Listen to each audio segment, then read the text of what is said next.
นอกจากการสนับสนุนช่องของเรานะครับผ่านการกดไลค์กดแชร์แล้วก็ Subscribe นะครับผมปัจจุบันนะครับผมช่องของเราได้เปิดช่องทางใหม่ๆนะครับผมเพื่อให้ผู้ชมนะครับผมและแฟนๆของช่องนะฮะสามารถให้การสนับสนุนช่องเล็กๆช่องนี้นะครับให้ได้ไปต่ออย่างต่อเนื่องนะครับและมั่นคงนะครับผมด้วยระบบสมาชิกนะครับผมที่ช่องเราเพิ่งเปิดขึ้นมานะฮะซึ่งทุกคนสามารถที่จะกดสมัครนะครับผมสมาชิกนะครับผมที่ปุ่มจอยนะครับผมหรือปุ่มสมัครสมาชิกนะครับผมที่มุมขวาล่างใต้คลิปนะครับผมหรือมุมขวาบนในหน้าต่างของช่องนะครับผมเพียงเดือนละ50 บาทเท่านั้นนะครับผมโดยมีสิทธิพิเศษมากมายไม่ว่าจะเป็นตราประทับแสดงระดับหลังชื่อนะครับผมเป็นรูปเรือชิปเปอร์ที่ออกมาแบบอย่างสวยงามนะครับผมพร้อมกับอีโมจินะครับเป็นรุ่นพี่แฮมชิปเปอร์นะครับผมสุดน่ารักนะครับซึ่งใช้ในการพูดคุยนะครับผมในช่องคอมเมนต์พร้อมสิทธิพิเศษต่างๆมากมายที่กำลังจะตามมาในอนาคตนะครับผมอีกอย่างหนึ่งคือทั้งการชมคลิปแบบ Exclusive นะครับก่อนใครนะครับผมหรือ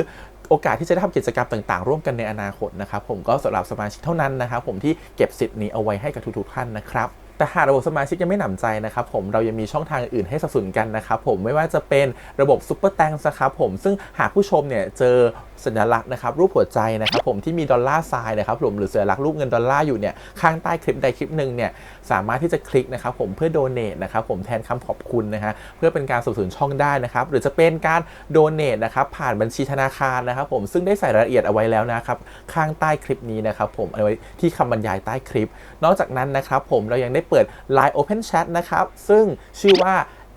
ATS Channel Family นะครับผมก็เลยขอเชิญชาวช่องทุกคนนะครับผมเข้าร่วมห้องแชทได้โดยไม่มีค่าใช้จ่ายใดทั้งสิ้นนะครับผมเอาไว้พูดคุยแลกเปลี่ยนข่าวสารกันนะครับผมในครอบครัวของเราและผมได้จัดทำสติกเกอร์ลายรุ่น Lovely พี่แฮมนะครับชิปเปอร์นะครับเอาไว้เป็นสติกเกอร์ที่ใช้พูดคุยกันด้วยนะครับจะได้ใช้คุยกันในกลุ่มก็น่ารักดีนะครับผมหรือจะเอาไปใช้คุยกับเพื่อนๆส่วนตัวก็ได้นะครับไม่ติดอะไรเลยนะครับผมตั้งใจทำออกมามากๆนะฮะเพียงชุดละ35 บาทเท่านั้นนะครับผมใช้ได้ตลอดชีพนะครับผมก็หวังว่าทั้งหมดนี้นะครับผมจะเป็นเรื่องราวดีๆที่จะเกิดขึ้นกับช่องของเราและชาวช่องของเราทุกคนนะครับผมเพื่อมุ่งหน้าต่อไปสู่ปี 2023 ปีนี้และก้าวต่อไปด้วยกันอย่างมั่นคงนะครับผมอย่าลืมสนับสนุนกันนะครับขอบคุณครับ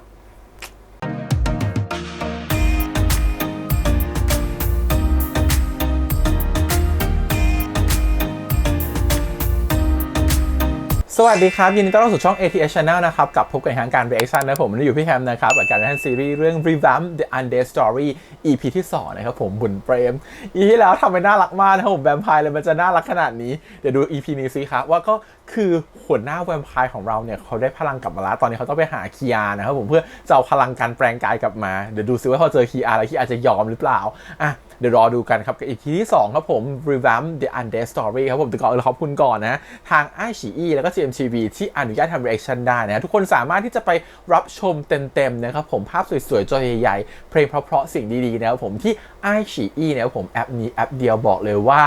iQIYI และ iq.com เนี่ยแอปนี้แอปเดียวเป็นแอปที่รวมทุกอย่างไว้ในที่เดียวกันรวมถึงมีซีรีส์วายที่ดูเยอะมากๆรวมถึงเรื่องนี้ด้วยครับผม Revamp the Series ไปดูกันดีกว่าครับผมกับ Revamp the Series EP ที่ 2 ครับไปเลยอามินขอบคุณนะครับคุณปัน หล่อเกินขอบคุณที่ช่วยปลดปล่อยในท่านให้เป็นอิสระ นายท่านรามินแต่อาทิตย์ที่แล้วไปบีบคอน้องเนาะไปบีบคอพวกเราถึงจะสถาปนานายท่านกลับขึ้นเป็นผู้นำอีกครั้งได้ครับที่คุณบอกว่าผมกับคุณรามินผูกพันกันนี่มันหมายความว่ายังไงครับไว้ถึงเวลาที่เหมาะสมคุณปันจะเข้าใจเองครับเอาละย้อนเวลาละเดี๋ยวดูสิเคยมีความสัมพันธ์ใดชาติที่แล้วขอสังเวยโลหิตของหญิงมาก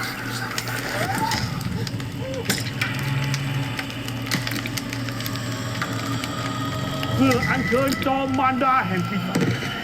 โปรดมารับฟังคำอ้อนวอนของข้า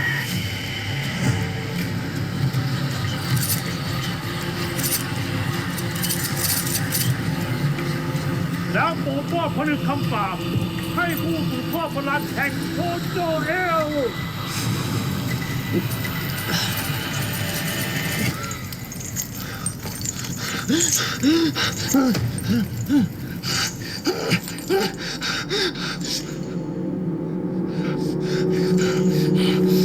พลังแห่งหญิงไม้ใครอ่ะ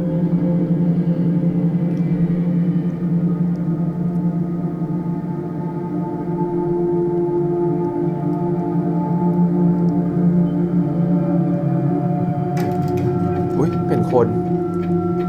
อัญเชิญ ท่าน อัญเชิญใครมา แยกย้ายกันออกตามหาด้านนอก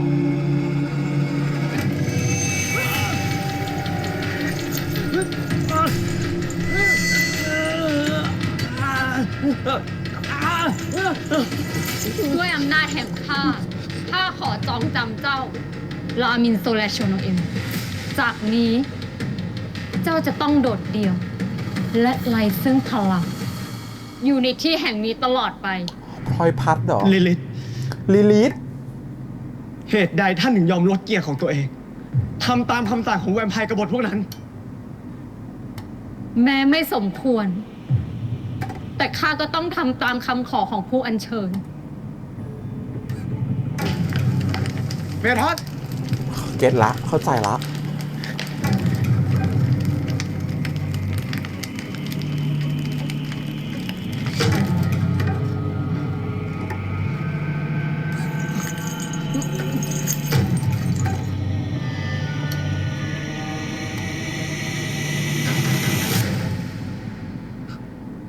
อย่าได้กังวลไปเลย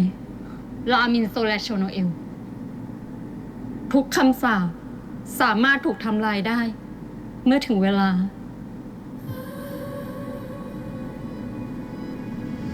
และข้าจะบอกวิธีปลดคำสาปให้พวกเจ้าได้รับรู้ เจ้าจะถูกจองจำอย่างโดดเดี่ยวด้วยคำสาปของข้า แต่ข้า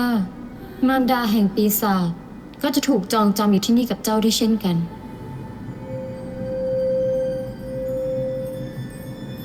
เมื่อ10 ทศวรรษผ่าน วงล้อแห่งโชคชะตา จะนำพาผู้ถูกสาปและผู้ปลดปล่อยมาผ่านพบ ด้วยโลหิตของผู้ปลดผนึกและด้วยนามของเจ้าคำสาปจองจำของข้าจะมารายสิ้นไป ด้วยเลือดและรามิน เจ้าจะได้พบกับชีวิตใหม่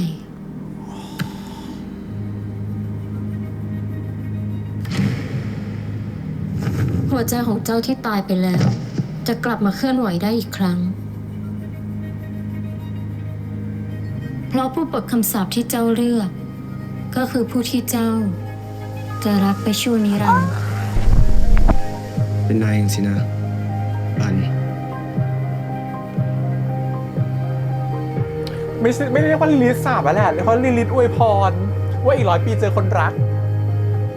สาบอะไรบอกว่าถ้ากลายเป็นคนรักมาช่วยปลดปล่อย เธอบิวตี้เดอะบีทเกิน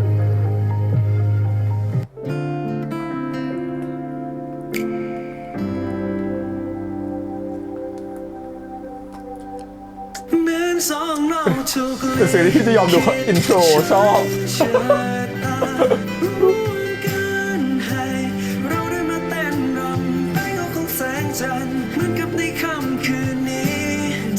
ทำหน้าน้องเฟรมด้วยแบบนุ่มนิ่มเนาะเป็นแบบลูกปั้นแบบหินอ่อน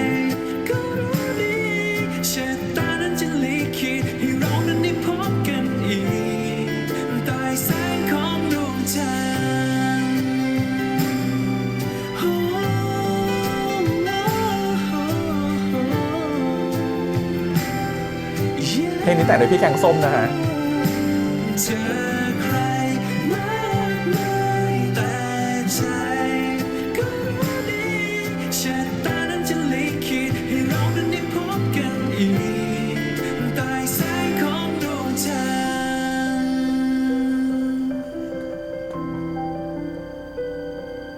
ชะตานั้นจะลิขิตให้ฉันได้บอกรักเธออีกได้แสงของดวงจันทร์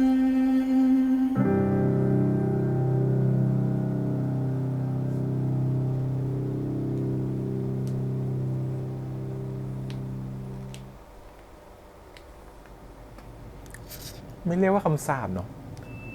คนที่มาปลดปล่อยคือคนที่เป็นคนรักเจ้า จะกลายเป็นคนรักของเจ้าไปตลอดกาล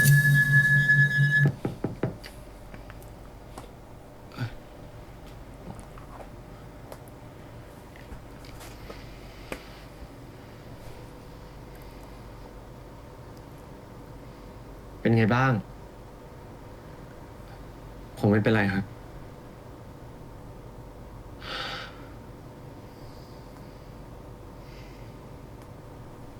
ปกติแล้ว พวกเราจะกดสัญชาตญาณของนักล่าไว้ ไม่ค่อยแสดงออกมาหรอก เมทัศน์เขาไม่ตั้งใจทำร้ายนายหรอกนะ นายอย่าโกรธเมทัศน์เลยนะ ผมเข้าใจครับ ผมไม่โกรธคุณเมทัศน์หรอก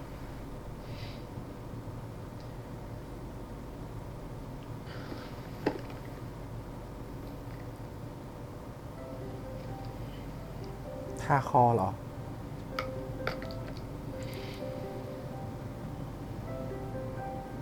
โอ๊ยฉันขอโทษนะ ปกติแล้ว ฉันไม่ค่อยรักษาด้วยวิธีนี้อะฉันจะค่อยๆทานะ อ๋อ ต้องมีพลังของเมคินในการเป่าเพียงหาย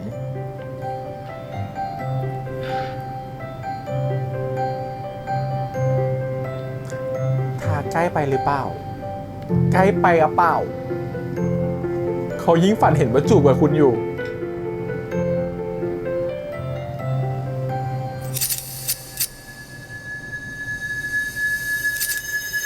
อุ๊ย นี่ก็ไปแอบจูบเขา ขอบคุณมากนะครับ คุณรามิน คุณรามินครับ ผมมีหนึ่งคำถามอะที่คุณเมทัศน์บอกว่าผมกับคุณมีความผูกพันกัน มันหมายความว่ายังไงล่ะครับ ตอนที่ฉันโดนคำสาปแล้วก็ถูกขังในภาพวาดนั่น คนที่สาปฉันบอกไว้ว่า คนที่จะมาปลดปล่อยฉัน คือคนที่ฉันจะรักไปชั่วนิรันดร์ เรียกว่าอวยพร คุณก็เลยทำแบบนั้นกับผมนั่นแหละครับ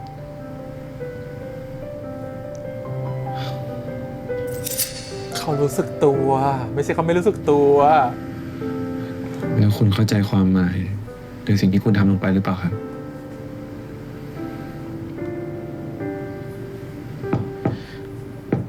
ขออนุญาตครับ เมทัศน์ผิดเวลาไปนิดนึงนะ เข้ามาได้เลยครับ คุณรามินเล่าสถานการณ์ทั้งหมดให้ผมฟังเรียบร้อยแล้วครับ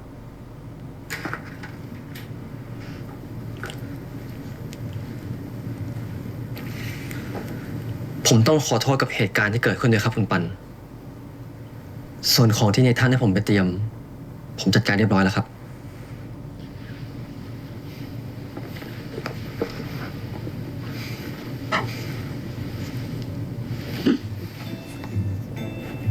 นี่มันอะไรกันครับ นายท่านให้ผมไปซื้อชุดใหม่ให้คุณปันใส่ตอนที่อยู่ที่นี่ครับ อยู่ที่นี่ทำไมผมถึงต้องอยู่ที่นี่ด้วยครับ เพื่อช่วยนำร่างของนายท่านกลับมาไงครับ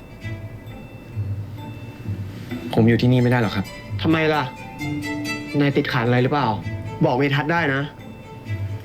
ผมมีงานที่ต้องกลับไปจัดการให้เสร็จนะครับกับภาพวาดของคุณอะยังไงผมก็ต้องซ่อมภาพวาดให้เสร็จ เรื่องนั้นคุณปันไม่ต้องเป็นห่วงหรอกครับ ผมเป็นเจ้าของภาพวาด ส่วนร้านของคุณปัน ผมต้องขออภัยที่ถือวิสาสะ ปิดเหรอ ส่วนลูกค้าที่คุณปันนัดหมายแล้ว ผมติดต่อชดเชยค่าเสียหายให้เรียบร้อยครับ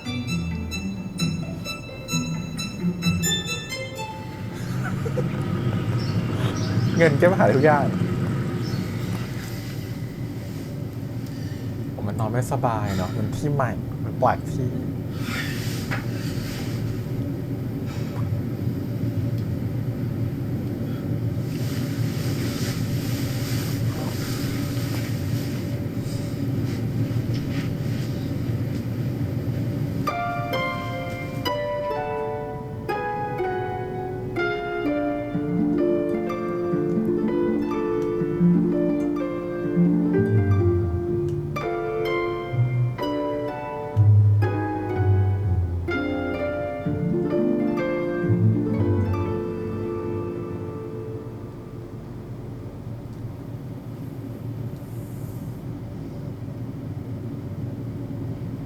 ชั่วนิรันดร์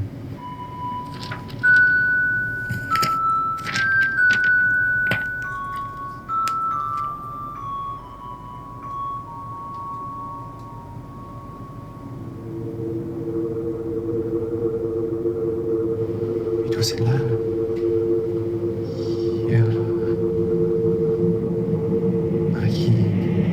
นั่นเป็นชื่อแรกที่ฉันตั้งให้กับพวกเขาเองอะ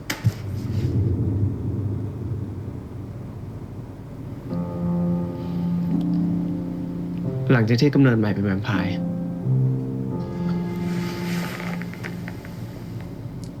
แต่น่าจะออกเสียงยากไปหน่อยอ่ะ พวกนั้นก็เลยตั้งชื่อเรียกกันเองตามใจ นั่นเป็นบันทึกของตระกูลฉันเอง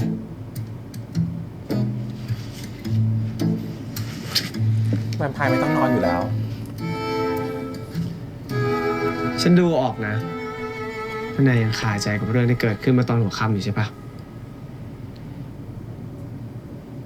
เรื่องที่ฉันจูบนายอ่ะ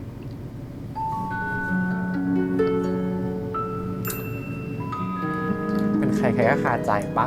ไม่ใช่สักหน่อยอ่ะ ฉันดูมาจากในซีรีส์น่ะ ปกติแล้วมนุษย์เขาก็แสดงความรักกันแบบนั้นไม่ใช่เหรอ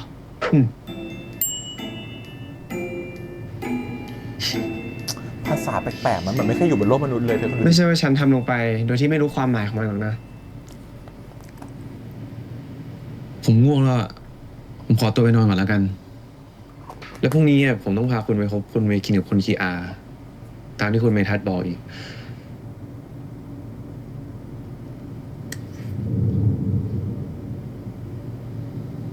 ขอบใจนายมากนะปัน ที่ยังอยู่ที่นี่เพื่อช่วยฉันอะรู้ไหม มันมีความหมายกับฉันมากนะ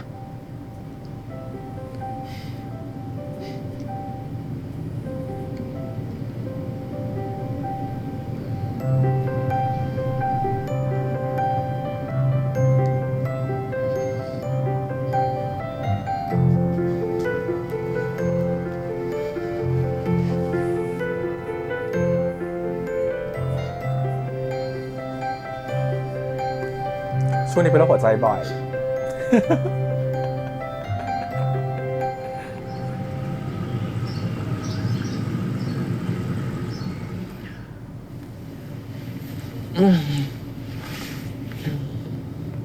น่ารักก็อยากจิ้มแก้มมากเลยอ่ะ เฮ้ย รามิน คุณเข้ามาได้ไงเนี่ย ก็ฉันตะโกนเรียกนายตั้งนาน ไม่เห็นนายขานรับเลย นึกว่านายจะได้รับอันตรายซะอีก เมทัศน์บอกว่าถ้าเกิดเหตุการณ์แบบเนี้ยให้ฉันพังประตูเข้ามาได้เลย อ๋อ แล้วก็เมทัศน์ให้สิ่งนี้กับฉันไว้อะรีบไปกันเถอะปัน ต่อให้แวมไพร์ของฉันจะไม่กลัวแสงอาทิตย์ แต่แดดตอนเที่ยงวันอะทำให้ฉันระคายเคืองผิวได้เหมือนกันนะ ไปไหนก่อน โอ๊ยปวดหัว เอาคุณแจรถมาให้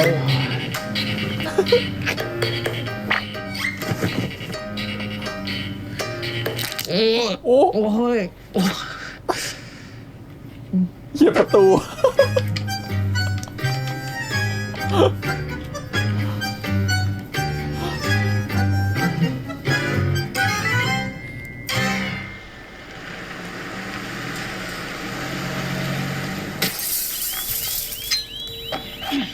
เนี่ยมันเจกับเอเจเนี่ย คุณเมทัศน์เห็นอะไรเหรอคะ มันน่าแปลกนะครับ ตรงที่โจรพวกเนี้ยบุกเข้ามาทำลายแค่ภาพของคุณ คุณไม่ได้ทำอะไรใครไว้ หรือสร้างศัตรูที่ไหนใช่ไหมครับ ก่อนหน้านี้ไม่มีครับ แต่ตอนนี้ผมชักไม่แน่ใจ แหม คุณเมทัศน์อย่าพูดล้อเล่นแบบนี้สิคะ เจนก็ด้วย อย่าทำให้สถานการณ์มันแย่ไปกว่านี้เลยนะคะ ผมไม่ได้ล้อเล่นนะครับ จากที่ผมดูภาพจากกล้องวงจรปิดแล้ว ถ้าโจรสองคนนี้ไม่ใช่พวกคุณ ผมก็ไม่ติดใจอะไรพวกคุณแล้วครับ จากนี้เรื่องซ่อมแซมภาพวาดให้มันเป็นเรื่องของผมเอง พวกคุณไม่ต้องรับผิดชอบอะไรให้ผมแล้วครับ เจนเจนเย็น เดี๋ยวเราจัดการเอง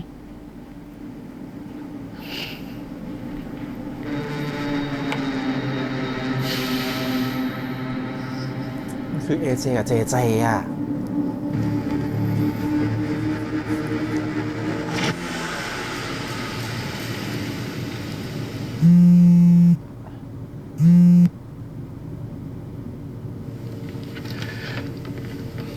ค ถึงแล้วครับ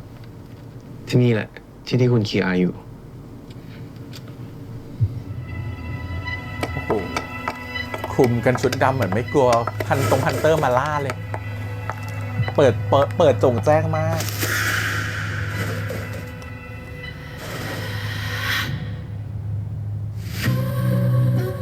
ขอบคุณนะคะ ขอบคุณนะคะท่านคีอาที่เลือกหนู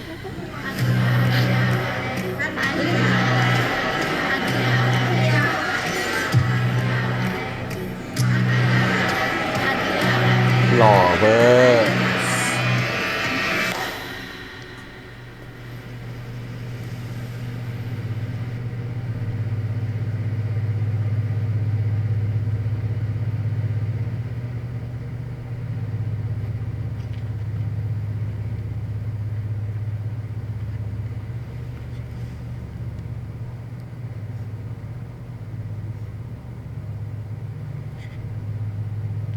ท่านคีอาช่วยหนูด้วยนะคะหนูหาแฟนหนูไม่เจอจริงๆค่ะหนูไม่รู้แฟนหนูอยู่ที่ไหน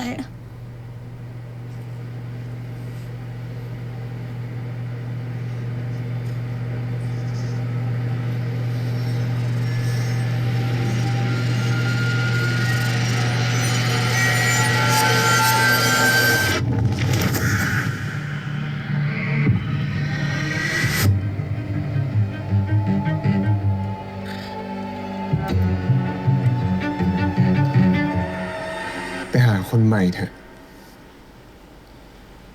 ปล่อยให้ผู้ชายคนนั้นไป มันไม่มีค่าพอที่จะทำให้เธอต้องทุกข์ใจขนาดนี้ อย่าร้องไห้ เดี๋ยวน้ำตาจะเลอะหน้าสวยๆหมด เข้ามาใกล้ๆฉันอีกสิ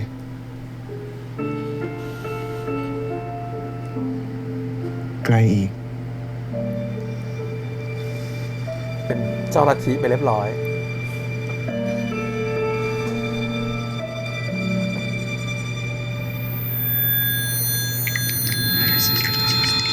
ท่านคีอาครับ นี่อะไร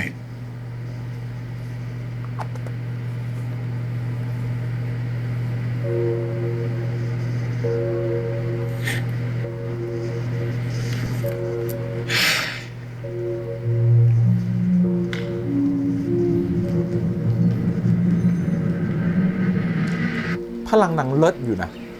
สามารถเห็นผ่านสัตว์ตัวอื่นก็ได้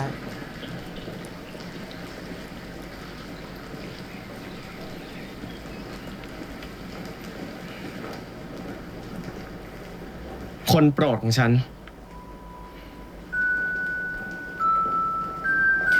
ผมได้ข่าวจากเมทัศน์ว่านายท่านถูกปลดผนึกคำสาปฟื้นขึ้นมาแล้ว แล้วทำไมถึงไม่รีบมาหาฉันละคีอา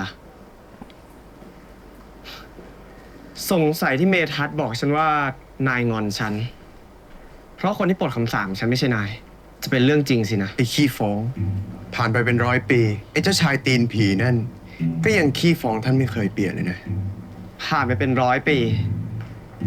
นายก็ยังเป็นเด็กไม่เปลี่ยนเหมือนกันนั่นแหละคีอา ไม่จริงซะหน่อย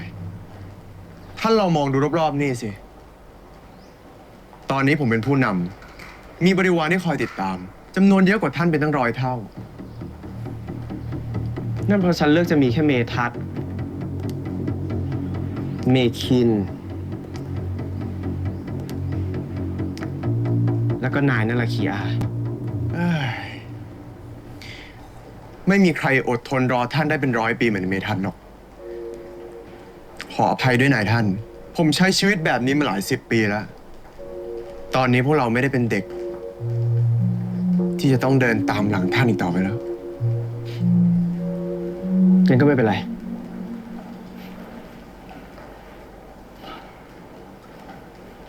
ไปปัน กลับกัน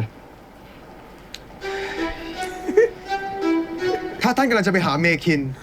บอกเลยว่าเมคินก็เหมือนกับผมนั่นแหละ เขาไม่มีทางกลับไปกับท่านแน่นอน เรื่องนั้นผมโอเคนะ เมทัศน์ส่งข้อความมาบอกผมแล้วแหละ เรื่องฟื้นคืนบาลานซ์ให้กับนายท่าน แต่ยังไม่ใช่ช่วงนี้ใช่ไหมครับ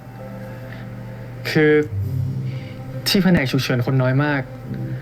หมอก็ไม่เพียงพอคนไข้ที่เข้ามาเลยอะหลังทำพิธีฟื้นคืนบาลานซ์ให้กับนายท่านแล้วต้องพักฟื้น ผมว่าที่นี่ต้องแย่แน่เลยครับ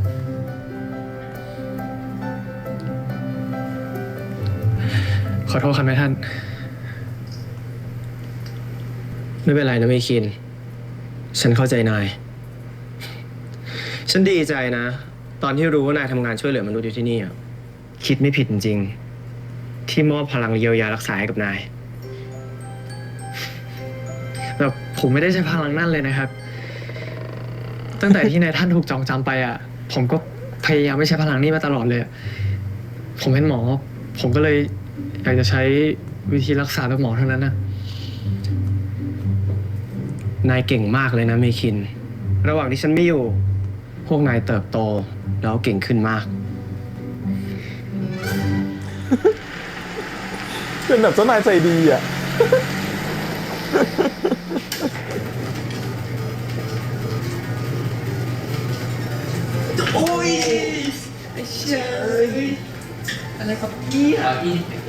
ขอบคุณคุณนั่งก่อนเลย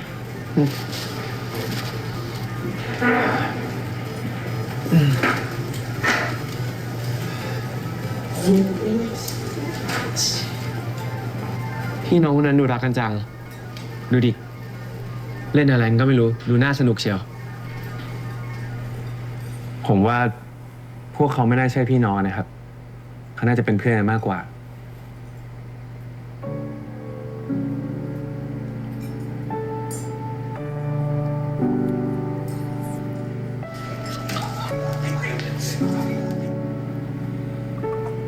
ไม่เคยมีเพื่อน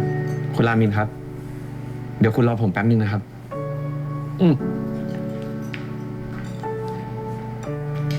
ไม่ดีว่ะ เก็บไฟหน่อยเก็บไฟหน่อยเฮ้ยอ้าว มันหมดแล้ว หมดแล้วเอาแล้ว เราก็ไม่มีแล้ว เอางั้นเราหมดเที่ยงแล้ว กลับบ้านนี่มองหน้ากูทำไมเอาดิรอแทนรอด้วยดี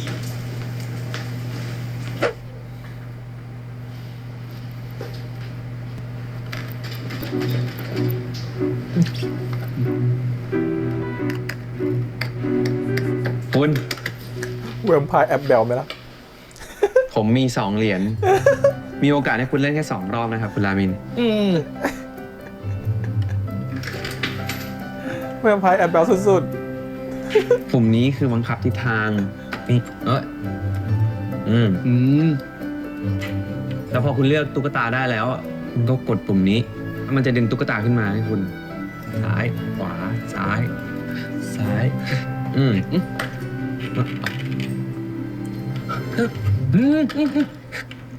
เฮ้ย โอ้ปัน ฉันขออีกรอบได้ไหม เอาอีกรอบ โอกาสสุดท้ายแล้วนะ ๆ น่ารักกว่า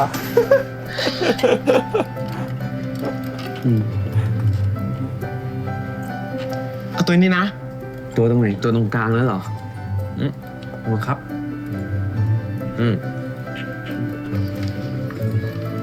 ตุ๊กตานี้ขายเราแน่เลยอ่ะ ชัวร์ๆรู้สึกฟิล โอ้ปันฉันขออีกรอบนะ นะ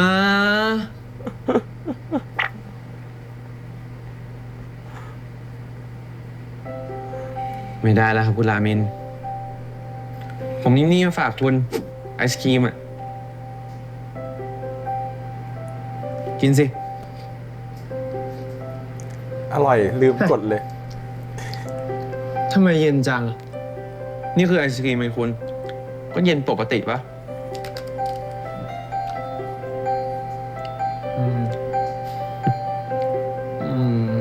ไปะคุณรามิน ไปกันได้แล้วปะขออีกรอบไม่ได้หรอ ผมมีโอกาสให้คุณแค่2 รอบอะคุณรามิน เหรียญผมก็หมดแล้วด้วยเอาไปกันเถอะ อันนี้คุณ โอ้ฉันคิดว่าฉันจะไม่เจอแวมไพร์แอปเบลแล้วนะ สรุปแวมไพร์ยัง หลัง แอปเบ พา ล ฉันมาที่นี่อีกนะปัน ฉันจะเอาตุ๊กตามาให้นายได้เลยอะ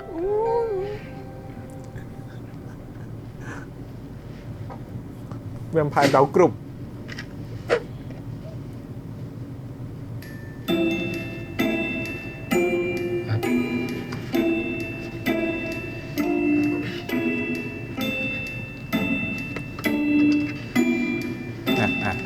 มันต้องหน้าชนแหละฟิวเนี้ย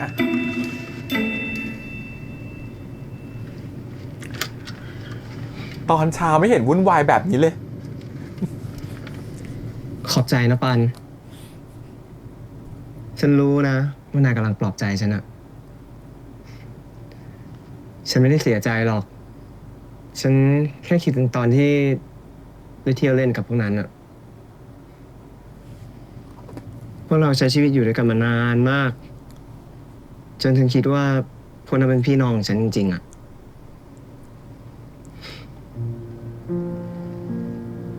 แค่คิดว่าจะไม่ได้อยู่ด้วยกันพร้อมหน้า มันก็ใจหายแล้วอะ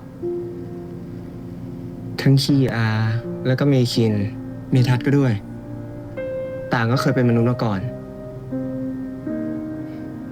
ฉันไม่แปลกใจหรอกนะ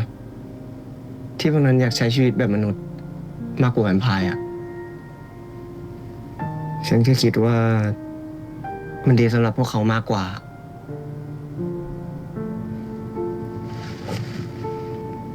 นายเข้าใจฉันใช่ไหมปัน ผมเข้าใจครับ เพราะผมเองก็มีน้องชายเหมือนกัน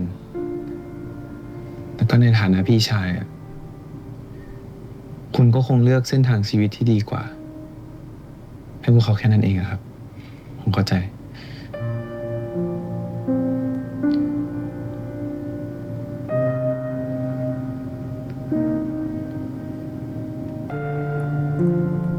แสดงความรักไม่จำเ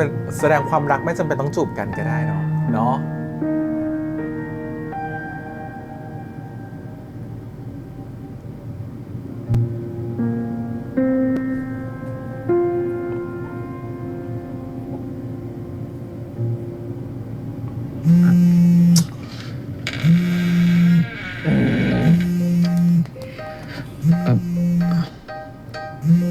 ไม่ใช่ของผมอะ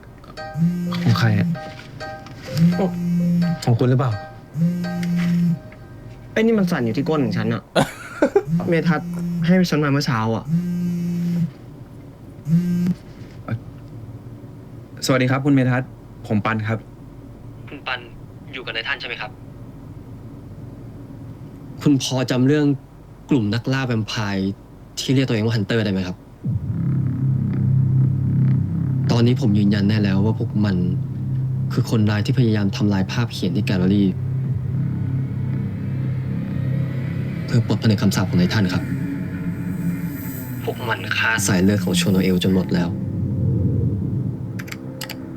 ตอนนี้เป้าหมายต่อไปของพวกมันคือนายท่านรามินครับ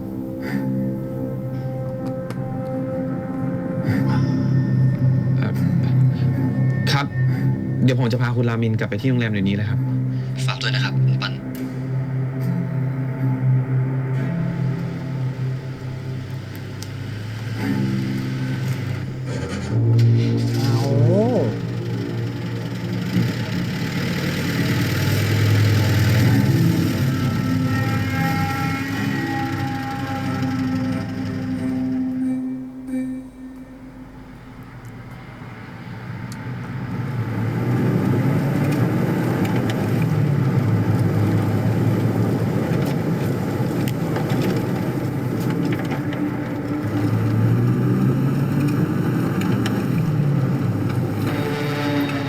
คุณจับแน่นๆนะ ว่ะ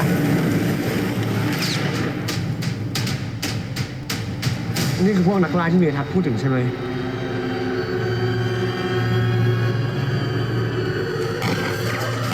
โอ้ยปัน เป็นไรไหมปัน ผมไม่เป็นไร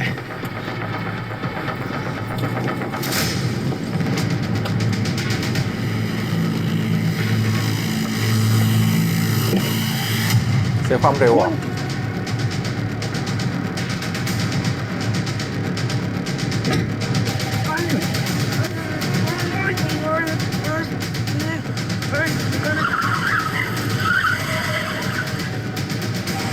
เ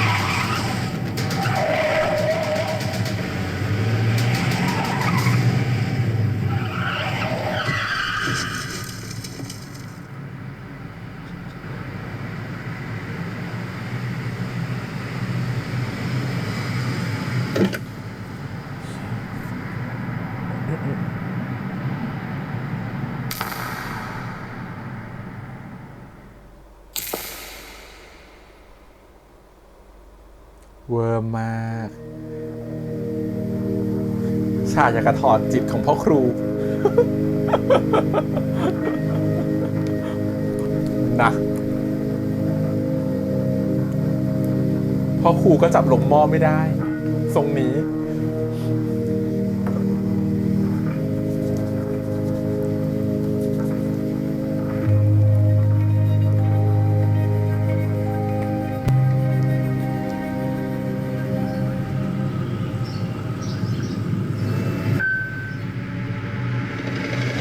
ให้เมคินมาช่วยรักษา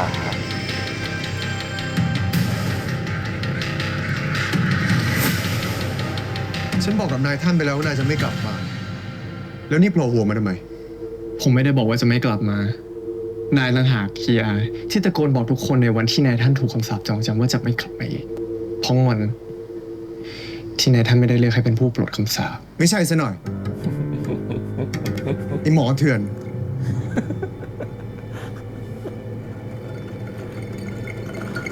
ไอ้อย่ามายุ่งดิ เดินตามมาทำไมเนี่ย เสียงดังกันอยู่ได้ หัดเกรงใจแขกคนอื่นที่เข้ามาพักในโรงแรมบ้าง นี่เตียงกี้ ขี้อาแบบเป็นเด็กน่ารักอ่ะ เป็นเด็กดื้อๆอะเด็กต้องการความรักอ่ะ ปัน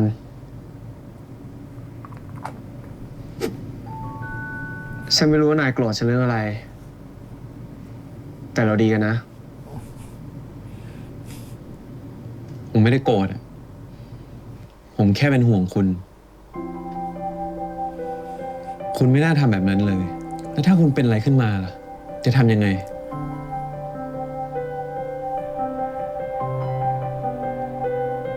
ก็ถ้านายเป็นห่วงฉัน ไม่โกรธฉันงั้นเราดีกันได้ไหม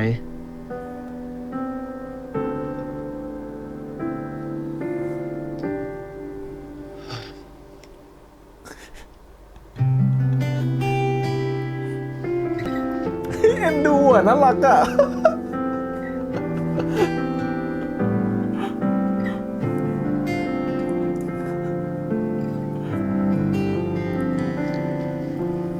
ฉันขอโทษนะ ที่ปกป้องอะไรนายไม่ได้เลย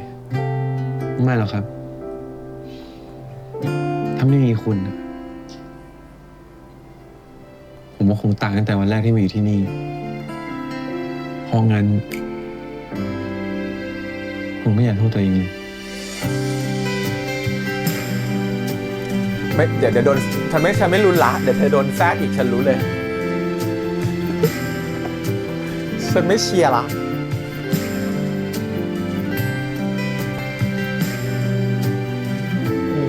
ไม่ได้จูบหรอก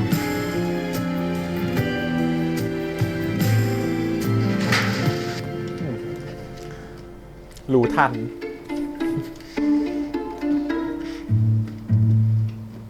ขอโทษที่มารบกวนครับนายท่าน รู้ตัวด้วยเหรอรบกวน มาถึงนานแล้วเหรอสักพักแล้วครับ ทำอะไรของมึงเนี่ย มือก็เข็ม ล้างมือแล้วเว้ย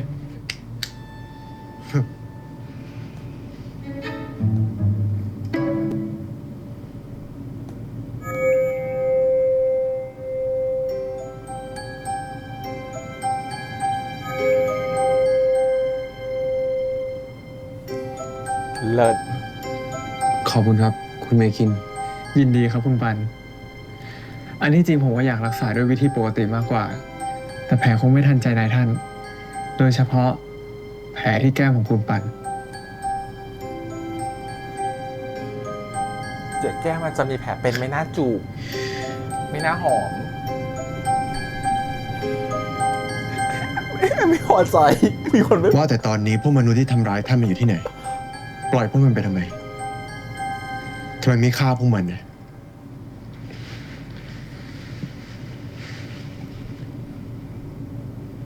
ฉันว่านายรู้กฎของฉันอยู่แล้วนะคีอาแวมไพร์ทุกตนที่เกิดมาจากเรื่องฉัน ห้ามฆ่ามนุษย์ ถ้ามนุษย์ไม่ฆ่าเราก่อน เมทัศน์ก็น่าจะบอกท่านไปแล้วนี่ ว่ากว่า100 ปีที่ท่านไม่อยู่เนี่ย เผ่าพันธุ์ของพวกเราถูกล่า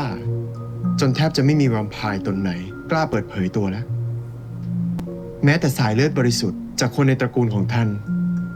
ก็ยังถูกพวกฮันเตอร์พวกนั้นฆ่าตายจนหมด ก็มีแต่ท่านนี่แหละที่รอดมาได้ เพราะถูกผนึกอยู่ในภาพวาด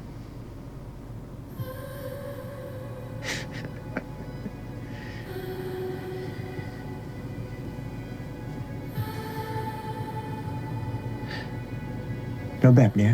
ท่านจะยังไว้ใจแล้วก็ไว้ชีวิตพวกมนุษย์นี่อยู่อีกเหรอ ท่านรามิน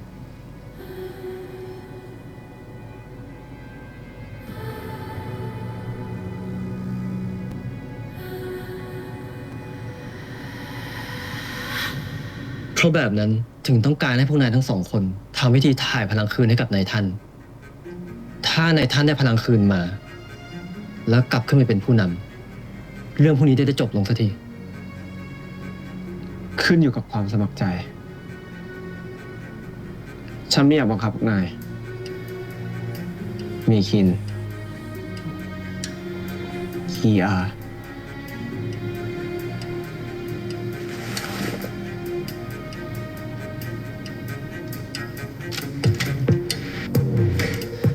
ผมขอตัวนะครับ สวัสดีครับคุณปัน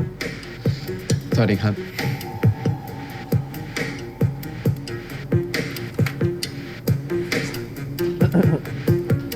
แบบนี้จะดีเหรอครับนายท่าน ฉันอยากให้เป็นการตัดสินใจของทั้งสองคนนั้นมากกว่า แต่ฉันเชื่อนะ ว่ายังไงทั้งคู่ก็ต้องกลับมา ฉันไม่เห็นเมทัศน์ต้องฟื้นตัวเลย เมคินจะกลัวฟื้นตัวอะไร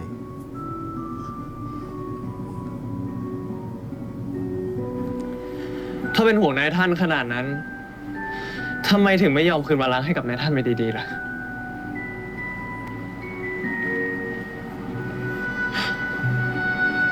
ไม่ได้เจอกันไป10 ปี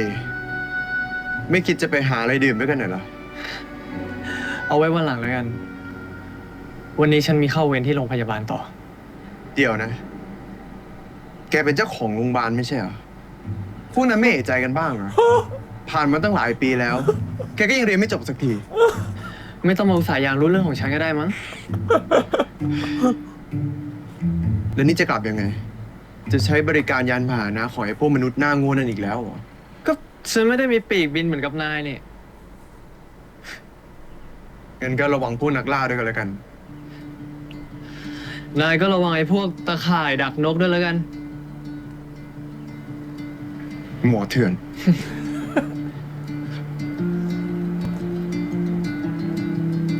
อ๋อ อุปโลกว่าตัวเองเรียนไม่จบสักทีก็เป็นเด็กอยู่แบบนั้น แล้วตัวเองเป็นเจ้าของโรงพยาบาลอยู่เบื้องหลัง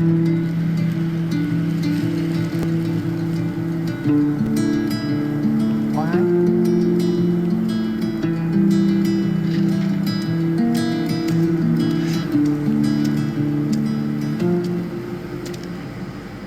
อุ๊ย อุ๊ย อุ๊ย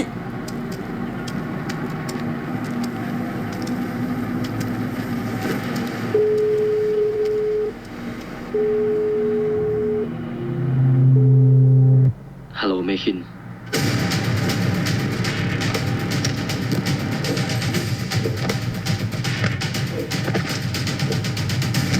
ฉันเข้าใจว่านิวสิวัฒน์ทำไมถึงยากแหละฉากบู๊มันเยอะเหลือเกิน นี่แค่ EP 3ไม่ EP 2อย่างนั้นเนี่ย ฮัลโหลเมคิน คุณเมทัศน์ผมให้เวลา 5 นาที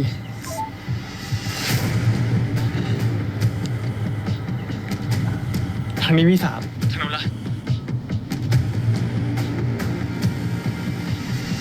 ทางนี้แปะ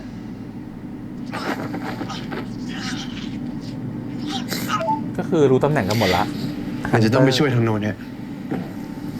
งั้นก็รีบๆจบทางนี้ก็แล้วกัน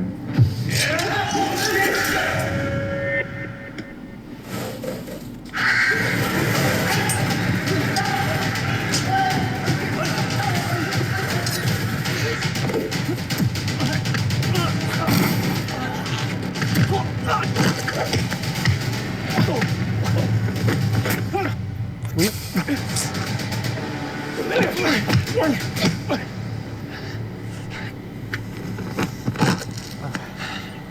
ต้องใช้พลังรักษา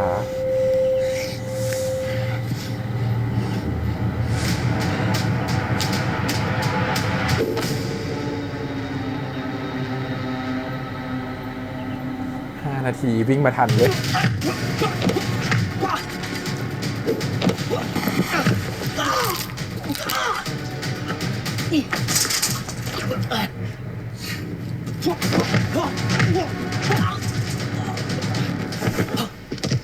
เมทัศน์ถือสู้เก่งสุด เมคิน เลย จะกวิ่งเท้าเปล่ามาเลยเหรอ ให้เวลาแค่ 5 นาที ถ้ามีรองเท้าเกะกะเนี่ย ฉันมาช่วยนายไม่ทันหรอก แล้วคีอาเป็นไงบ้าง ไม่ต้องเป็นห่วง นายท่านอาสาไปช่วยเอง จะรู้ว่านายท่านอยากไปช่วย คงดีใจน่าดู ไม่รู้สินะ นายท่านพาคุณปันไปด้วย งั้นก็จบละ คีอาอยากเป็นอันดับ 1นี่นะ ถึงได้ไม่ชอบหน้าคุณไปขนาดนั้นนะ ที่มาแย่งตำแหน่งคนปลดจากนายท่านไป รีบไปกันเถอะเมคิน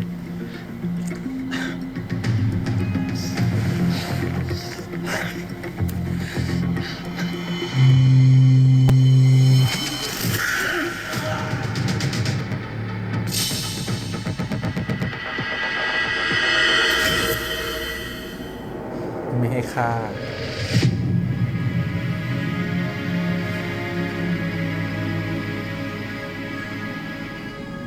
ไม่เป็นไรใช่ไหมคีอาผมไม่เป็นไร ผมซาบซึ้งใจนะที่มันเลือกช่วยผมช่วยปล่อยกันได้ไหมผมจะจัดการอะไรที่ได้ทำแค่กับทางสู้ก็พอห้ามฆ่ามนุษย์ตามกฎของฉัน ผมไม่สนกฎบ้าอะไรทั้งนั้นอะพวกเราคือแวมไพร์มนุษย์ก็คือเหยื่อพวกเรา แต่ถ้าท่านอยากช่วยมนุษย์ท่านก็มาแข่งล่าพวกมนุษย์นี่กับผมคนที่ท่านช่วยไว้ผมก็จะยกให้เลย ไม่ฆ่าด้วยตกลงไหมงั้นถ้าฉันชนะ นายต้องทำตามกฎของฉัน อย่างเคร่งครัด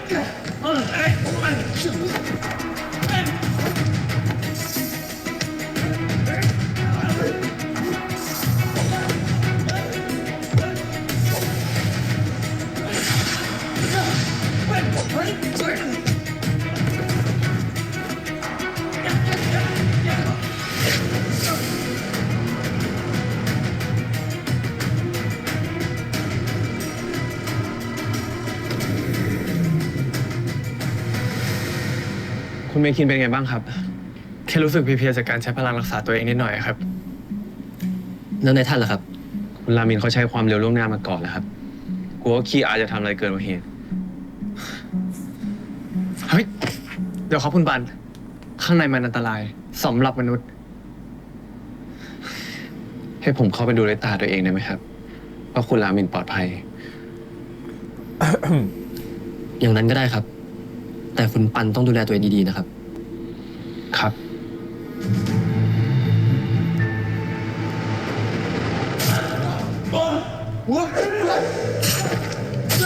ใครชนะฆ่าได้กี่คนในท่านจัดการได้กี่คน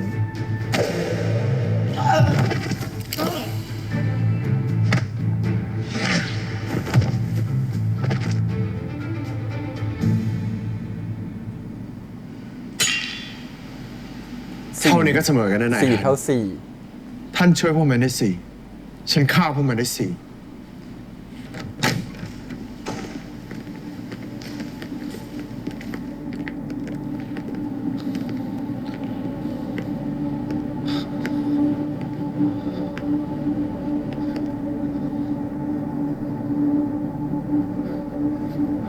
ผู้ชายคนนี้เขายังไม่ตายครับ อ้าว ก็เป็นช่วยได้ คุณเมคิน 5 คุณช่วยเขาได้ไหมครับ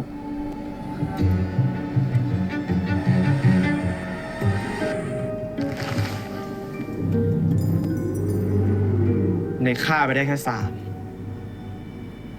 ในแพ้แล้ว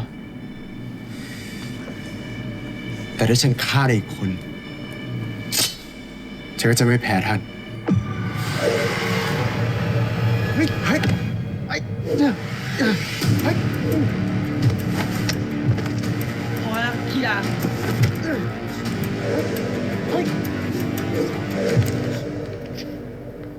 หยุดเถอะคีอายอมรับสักทีว่าคุณปัน เป็นคนที่นายท่านเลือกแล้ว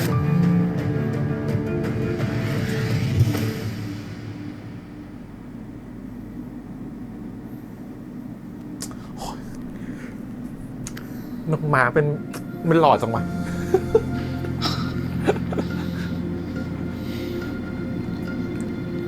ไม่เป็นไรนะปัน ไม่ว่าอะไรจะเกิดขึ้น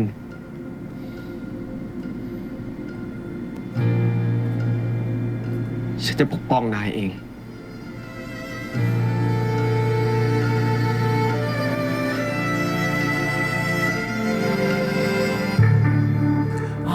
จบแค่นี้เหรอเนี่ย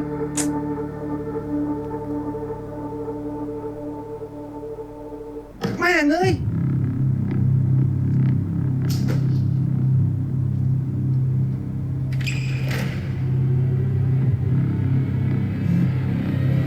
ภารกิจไม่สำเร็จสัญญาแหมพวกเดียวกันหมดอยู่แล้ว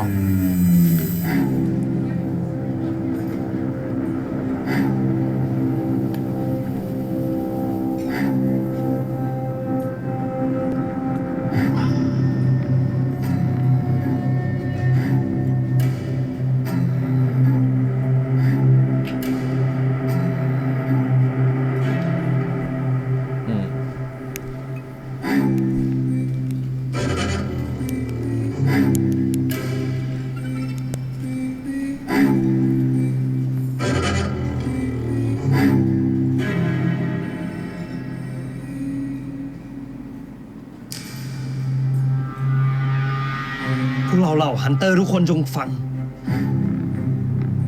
ถึงคืนนี้ภารกิจของพวกเราจะล้มเหลว แต่เราจะดื่ม เพื่อเป็นเกียรติให้กับพี่น้องที่ยอมเสียสละเพื่อความฝันของพวกเรา ชูแก้วในมือขึ้นมา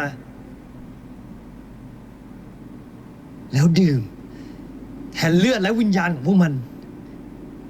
เพราะต่อจากวันนี้ พวกเราเหล่าฮันเตอร์จะไม่ยอมถอย จนกว่าเผ่าพันธุ์แวมไพร์ของพวกมันจะหมดสิ้นไป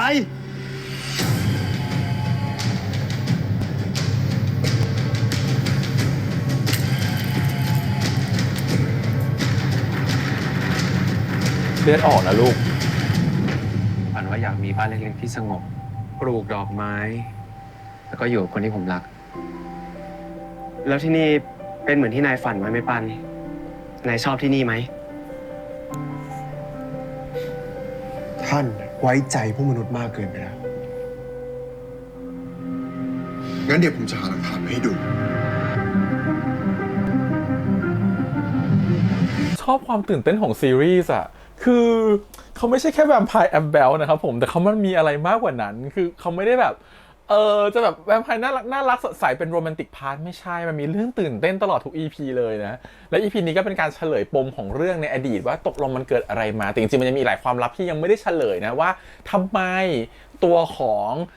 ปันเองเนี่ยถึงได้รู้ชื่อรามินในความฝันทำไมถึงเป็นคนที่ถูกเลือกได้โอเคเข้าใจแหละว่าลิลิธนะครับผมเป็นคนสาปเนาะแล้วก็บอกทางแก้ไว้จริงๆลิลิธไม่อยากทำเลยเพราะว่าลิลิธก็เป็นเจ้าของปีศาจทั้งปวงถูกไหมฮะแต่ไม่ได้อยากจะลงโทษในตัวของรามินเพราะรามินไม่ได้ทำอะไรผิดแต่เพื่อนว่าคนที่เป็นกบฏของพวกแวมไพร์เนี่ยเขาอัญเชิญลิลิธออกมาเพื่อสาปคำสาปใส่รามินจองจำเอาไว้100 ปีแล้วลิลิธก็จะถูกเหมือนกับว่าพันธนาการอยู่ในนั้นด้วยจนถึงวันที่รามินถูกปลดปล่อยโดยมีเงื่อนไขว่ารามินจะถูกปลดปล่อยก็ต่อเมื่อมีคนที่ถูกเลือกแล้วนะเอาเลือดมาให้พร้อมเอ่ยขานนามของรามินออกมาจะทำให้รามินเนี่ยถูกปลดปล่อยแล้วคนคนนั้นจะกลายเป็นคนที่ถูกเลือกและกลายเป็นคนรักของรามินไปตลอดกาลเหมือนจะเป็นคำสาปแต่ก็เป็นคำอวยพรเบาๆเนาะว่าอีก100 ปีเธอจะเจอคนรักของเธอไปตลอดกาลอะไรแบบนี้เหมือนอวยพรไปในตัวก็อาจจะเป็นตุกทริกกี้ของ ลิลิธนิดนึงแล้วกันคือลิลิธก็ไม่อยากทำร้ายเธอหรอกแต่เอาเป็นว่าฉันให้พรอีก100 ปีข้างหน้าแล้วกันว่าเธอจะได้เจอคนรักของเธอแต่คนที่ถูกเลือกแล้วเนี่ยทำไมคนที่ถูกเลือกคนนั้นถึงรู้ชื่อรามินได้ลิลิธทำให้เกิดความฝันหรอลิลิธทำให้ตัวของปันเนี่ยฝันเห็นรามินหรอถึงทำให้ตัวของปันเนี่ยเหมือนเคยเจอรามินมาก่อนในความฝันแล้วก็รู้ชื่อรามินเลยเอ่ยขานรามของรามินออกมาได้ลิลิธเป็นคนทำไหมหรือจริงๆแล้วมันมีอะไรมากกว่านั้นพี่แฮมคิดอีกทฤษฎีหนึ่งขึ้นมาได้ว่าถ้าไม่ใช่ลิลิธเป็นคนทำเนี่ยมันแปลว่า2 คนเนี่ยมันไม่เคยมีอดีตชาติต่อกันเลยนะดูทรงแล้วนะไม่เคยรู้จักกันมาก่อนเลยเพราะว่ารามินอยู่มานานมากเนาะถ้าเป็นอดีตชาติต่อกันมันต้องเคยจำกันได้แสดงว่าถ้ามันอาจจะเป็นทฤษฎีแบบประมาณว่าส่งกระแสจิตออกมาจากตอนที่ถูกผนึกโดยที่ไม่รู้ตัวก็ได้หรือนึกถึงคนหนึ่งและโชคชะตาผูกถึงกันแล้วก็อาจจะมีนิมิตอะไรบางอย่างหรือเป็นฟิลเหมือนโชคชะตาผูกกันน่ะมันก็ทำให้เกิดนิมิตและเห็นคนนี้ก็ได้ก็ทำให้รู้สึกว่ารู้จักคนนี้มาแต่ก่อนอะไรเงี้ยรู้จักว่าเขาชื่อรามินแต่ในความฝันจำได้ไหมเขาบอกว่าจำชื่อฉันไหมนะว่าฉันชื่อรามินภาพนั้นมันเหมือนเคยเกิดขึ้นน่ะแต่มันยังไม่เกิดฟีลลิ่งเหมือนที่แม่อธิบายคือเขาอาจจะเคยมีอะไรกันเหมือนตอน EP 1ก็จริงที่แบบมีเลิฟซีนกันต่อกันเนาะแล้วก็บอกว่าให้จำชื่อฉันไว้ว่าฉันชื่อรามินแต่อาจจะมีกันในอนาคตก็ได้ซึ่งตอนที่มีกันในอนาคตอะทำไมภาพในอนาคตมันถึงมาอยู่ในปัจจุบันเป็นลิลิธเสกกลับมาหรือเปล่าหรือว่าเมื่อกี้ปิงแวบสิ่งหนึ่งขึ้นมาได้คือทฤษฎีของอินเตอร์สเตลล่าคือต้องย้อนก่อนทำไมพี่แอมคิดแบบนี้ชุดที่พวกเขาแต่งกันเนี่ยในกลุ่มเมื่อ100 ปีที่แล้วอ่ะมันเหมือนไม่ใช่ชุดเมื่อ100 ปีที่แล้วจริงๆเธอนึกออกไหม100 ปีที่แล้วเนี่ยอยู่ในช่วงมาสักสงครามโลกครั้งที่1เนาะไม่มีใครแต่งชุดประมาณเสื้อผ้าแบบนี้เนาะเสื้อผ้าแบบนี้มันเหมือนยุคกลางอ่ะเราเลยคิดว่าสิ่งที่โลกที่แวมไพร์อยู่จริงๆไม่อยู่ในโลกมนุษย์มันอาจจะมีมิติทับซ้อนหรือโลกคู่ขนานอยู่ก็ได้นะครับผมอย่างเช่นมิติที่เขาอยู่กันเหมือนเป็นปราสาทที่ตัวของรามินถูกตรึงไว้อ่ะมันอาจจะเป็นโลกของเขาก็ได้เนาะที่เขาถูกตรึงไว้แต่แวมไพร์เหล่านี้สามารถที่จะข้ามมาและใช้ชีวิตอยู่บนโลกได้อารมณ์ฟีลเหมือนพวกแฟรี่มีดินแดนของตัวเองอยู่ในโลกคู่ขนานอะไรเงี้ยแล้ววันใดวันหนึ่งพวกนี้เขาก็ออกมาเราถึงไม่ได้เจอพวกเขาเพราะเขากลับอยู่ในโลกคู่ขนานของเขาเป็นฟีลแบบนี้หรือเปล่าที่เราพูดแบบนี้เพราะว่าพอมันอยู่โลกคู่ขนานเนี่ยมันเหมือนกับอยู่ในมิติทับซ้อนหนึ่งมันอยู่ในมิติที่แบบอยู่เหนือห้วงเวลาต่างๆอะไรเงี้ยเพราะฉะนั้นไอ้ภาพที่เขามีอะไรกันน่ะมันอาจจะอยู่ในมิติทับซ้อนนั้นก็ได้เสร็จแล้วเนี่ยมันคือเรื่องที่อยู่ในอนาคตเนาะหมายความว่าอะไรหมายความว่าพอมาอยู่ในอนาคตเนี่ยพอมันเข้าไปอยู่ในมิติทับซ้อน2 คนรักกันน่ะมันอาจจะกลายเป็นว่าเวลามันหยุดเดินไปหรือเวลาไม่เดินอีกแล้วมันเหมือนอยู่ในมิติที่สูงกว่าหรือมิติที่5นึกถึงอินเตอร์สเตลล่าขึ้นมาที่คุณพ่อย้อนเวลากลับมาช่วยลูกผ่านความทรงจำในอดีตของลูกคุณพ่อส่งคือในมิติที่5เนี่ยเขาจะเหมือนกับว่าเห็นภาพในอดีตทั้งหมดใช่ไหมแล้วว่าเข้าไปแทรกแซงในอดีตเล็กๆน้อยๆได้เราว่ามันเป็นอย่างนั้นหรือเปล่าหมายความว่ารามินเนี่ยในอนาคตอ่ะได้ส่งกระแสจิตย้อนกลับมาหาตัวของปันในอดีตอ่ะว่าเธอต้องฝันถึงฉันนะและเธอต้องมาปลดปล่อยตัวฉันเพื่อให้ฉันน่ะได้เข้ามาหยุดยั้งหรือเข้ามาช่วยเธอทีนี้มันจะคล้ายกับสิ่งไหนรู้ไหมฮะมันคล้ายๆกับเหมือนกับว่าเราต้องทำให้มันครบลูปเช่นพี่แฮมในวันนี้นะครับผมกำลังจะต้อ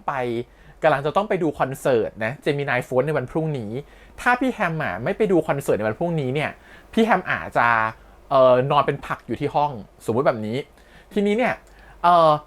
สิ่งที่ทำให้พี่แฮมไปดูคอนเสิร์ตเนี่ยพี่แฮมฝันว่าพี่แฮมในอนาคตมาบอกพี่แฮมว่าเธอต้องไปดูคอนเสิร์ตเจมินายโฟนพรุ่งนี้นะไม่งั้นเธอจะนอนป่วยอยู่ที่บ้านฉันก็เลยตัดสินใจจองตั๋วไปดูคอนเสิร์ตเจมินายโฟนวันพรุ่งนี้ตามความฝันของฉันเนาะซึ่งมันอาจจะเกิดแบบนี้ก็ได้คือหมายความว่าจริงๆแล้วพรุ่งนี้พี่แฮมอาจจะไม่ได้ไปและพี่แฮมก็นอนอยู่ที่บ้านเป็นผักแล้วก็ป่วยเวลาก็ผ่านล่วงเลยไปการที่พี่แฮมไม่ได้ไปเจอเจมินายโฟนในวันพรุ่งนี้มันอาจจะทำให้เรื่องราวเวลามันผิดเพี้ยนไปจนพี่แฮมไปเกิดอะไรบางอย่างที่ไม่ควรเกิดในอีกสัก5 ปีข้างหน้าทำให้พี่แฮมรู้ตัวว่าเฮ้ยจุดเริ่มต้นของทุกสิ่งมันคือวันนี้ที่พี่แฮมต้องตัดสินใจไปดูคอนเจมินายโฟนให้ได้พี่แฮมก็เลยหาทางส่งกระแสจิตกลับมาหาพี่แฮมในปัจจุบันเพื่อให้ไปดูคอนเจมินายโฟนให้อนาคตมันเปลี่ยนมันอาจจะเป็นฟีลแบบนี้หรือเปล่านี่คิดลึกแล้วนะแต่รู้สึกว่าทำไมต้องคิดแบบนี้เพราะว่าพี่แฮมซีรีส์เรื่องนี้พี่แฮมหาทางออกให้2 คนนี้ไม่ได้ซึ่งพี่แฮมคิดว่ามันคงไม่จบเหมือน My Golden Blood ที่สุดท้ายตอนหลังเอาปันเป็นแวมไพร์ด้วยความที่พื้นฐานของตัวของรามินเนี่ยเขาไม่อยากทำร้ายคนเนาะแล้วก็ไม่อยากให้แบบสร้างทายาทต่อเขาไม่อยากให้แบบว่าตัวของปันต้องมาเจอความเป็นแวมไพร์เหมือนเขาเพราะฉะนั้นการที่เขามีพลังรักษาการที่เขามีพลังแปลงกายการที่เขามีพลังความเร็วตัวเขาสัญญาอยู่แล้วว่าเขาจะปกป้องปันไปตลอดชีวิตเพราะฉะนั้นเป็นไปได้ว่า เขาอาจจะต้องมีอะไรบางอย่างที่เป็นมิติบางอย่างที่ทำให้ตัวของมันอะlive long ก็คืออายุยืนยาวก็เลยคิดว่าหรือมันจะเป็นมิติในรูปภาพหรือเปล่าหรือมิติที่เขาอะเป็นมิติของแวมไพร์ซึ่งไม่ใช่มิติบนโลกเราหรือเปล่าพี่แฮมก็เลยอาจจะเป็นแบบนั้นก็ได้เนาะเพราะถ้ามีแบบนั้นจริงมันก็กลายเป็นว่าตอนจบเขาก็แค่พาปันไปอยู่ในมิติของเขาไม่จำเป็นต้องให้อยู่บนโลกนี้แล้วก็ได้อันนี้คือสิ่งที่คาดเดาเนาะมันพอสิ่งที่คาดเดาเนี่ยดูจากการแต่งตัวมันดูเก่าเกินไปมันดูแบบว่ามันไม่ใช่100 ปีที่แล้วแน่ๆมันอาจจะเป็น100 ปีในโลกของเขาไม่ใช่100 ปีในโลกของเราเพราะ100 ปีที่แล้วของเขามันอาจจะยังแต่งตัวเหมือนแบบแฟนตาซีอยู่ดูความเป็นแบบเทพนิยายช่วง1,000 ปีที่แล้วหรือ500 ปีที่แล้วอย่างเงี้ยชุดเสื้อผ้าเป็นฟิลแบบนั้นยุคกลางพอเป็นแบบนั้นเนี่ยมันก็ทำให้เห็นว่าทำไมเหตุผลตรงเนี้ยที่เขายังไม่ให้มันน่าจะมีเหตุผลอีกทีในอนาคตว่าทำไมปันถึงรู้ชื่อรามินมากกว่านั้นคืออีกสิ่งหนึ่งที่ยังไม่รู้คือทำไมฮันเตอร์อย่างเจดนะฮะที่เป็นเจ้าของพิพิธภัณฑ์ถึงส่งลูกน้องตัวเองมาทำร้ายรูปภาพของตัวเองรู้อยู่แล้วหรือเปล่าว่าเป็นภาพแวมไพร์แล้วรู้อยู่แล้วหรือเปล่าว่าการทำสิ่งนี้มันจะล่อแวมไพร์ออกมาได้เพราะฉะนั้นก็คือเลือกที่จะทำโดยการแบบจับมันแกล้งทำให้ภาพเสียหายเป็นแผนลวงเพื่อจะจับไต่ว่าจริงๆแล้วแวมไพร์พวกนี้มันจะหลุดโป๊ะออกมาหรือเปล่าแล้วก็หลุดโป๊ะออกมาจริงๆพอหลุดโป๊ะออกมาเนี่ยก็รู้แล้วว่าทั้งเมทัศเป็นแวมไพร์คนนู้นคนนี้เป็นแวมไพร์ก็เลยส่งฮันเตอร์ลงไปล่าพร้อมกันเนาะแล้วสุดท้ายก็โอเครอดการต่อสู้ครั้งนี้เมื่อเกิดขึ้นแล้วสุดท้ายก็รอดออกมาได้แต่สิ่งที่คีอาร์กับรามินคิดต่างกันคือคีอาร์คิดว่าต้องฆ่าคนแล้วเขาฆ่าพวกเราขนาดนี้เราจะไม่ฆ่าคนได้ยังไงแต่รามินยังบอกว่าเราจะต้องไม่ฆ่าคนเป็นกฎเหล็กข้อนี้อยู่ก็ทำให้เขาอาจจะต้องอ่อนแอเพราะเขาเป็นคนใจดีแบบนี้นั่นแหละและอาจจะเป็นเหตุผลที่ทำให้เขาต้องเจอปฏิวัติหรือเจอกบฏใน100 ปีที่แล้วก็ได้เนาะด้วยความใจดีของตัวเองแต่ด้วยความที่กฎเหล็กของเขาแล้วว่าไอ้กฎเหล็กของเขาเนี่ยจะสร้างปัญหาในอนาคตและอาจจะมีสร้างเงื่อนไขว่าสุดท้ายแล้วรามินต้องยอมฆ่าคนก็ได้เนาะถ้ารามินไม่ยอมฆ่าคนมันอาจจะทำให้ตัวของรามินเจ็บหนักหรือไม่ก็ปันเจ็บหนักในอนาคตทำให้ตัวรามินต้องตัดสินใจอะไรใหม่ๆหรือเปลี่ยนแปลงวิธีการก็ได้ทีนี้ตัวของเด็กๆบ้านเด็กกำพร้าพวกนี้ดูเหมือนจะเป็นฮันเตอร์หมดเลยการที่เป็นฮันเตอร์มันต้องเกลียดแวมไพร์ขนาดนี้อันนี้ก็ยังไม่มีเหตุผลเหมือนกันว่าทำไมต้องเกลียดเบอร์นี้ฮันเตอร์แวมไพร์ไม่เคยทำร้ายคนเพราะฉะนั้นเป็นไปได้ว่ารามินและกลุ่มของเขาและตระกูลของเขาไม่เคยทำร้ายคนเป็นกฎเหล็กของเขาแต่มันหมายความว่าฮันเตอร์เหล่านี้มันเกิดมาทีหลังแสดงว่าหลังจากที่รามินถูกจองจำมันมีเจ้านายแวมไพร์คนใหม่หรือเปล่าหรือว่ามีคนใหม่หรือเปล่าที่มันตั้งตนขึ้นมาแล้วก็สร้างกฎแล้วก็ทำลายกฎเหล็กนี้ว่าจะต้องทำร้ายคนมันถึงเกลียดแวมไพร์หรือเปล่าฮันเตอร์เหล่านี้จะพ่อแม่ที่ตายไปเพราะว่าโดนแวมไพร์ฆ่าหรือเปล่าก็เลยเกลียดสิ่งนี้คือสิ่งที่พี่แอมยังสงสัยอยู่เนาะมันแสดงว่าถ้ามันมีคนที่บิวให้เกิดความเกลียดนี้แสดงว่าต้องมีแวมไพร์อีกตัวหนึ่งอยู่เบื้องหลังหรือเปล่า